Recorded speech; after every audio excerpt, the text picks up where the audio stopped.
Alexander Graham Bell was called the father of the deaf. His father, grandfather and brother had all been associated with work on elocution and speech, as well. Both his mother and wife were deaf, which would lead Bell to a career as a teacher of the deaf. His research on hearing and speech further led him to experiment with his that eventually culminated in the invention of the telephone. Bell was awarded the first U.S. patent for the invention of the telephone in 1876. Although other inventors had claimed the honor, the Bell patent remained in effect.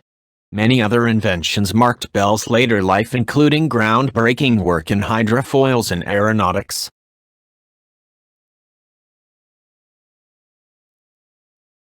In 1888, Alexander Graham Bell was one of the founding members of the National Geographic Society.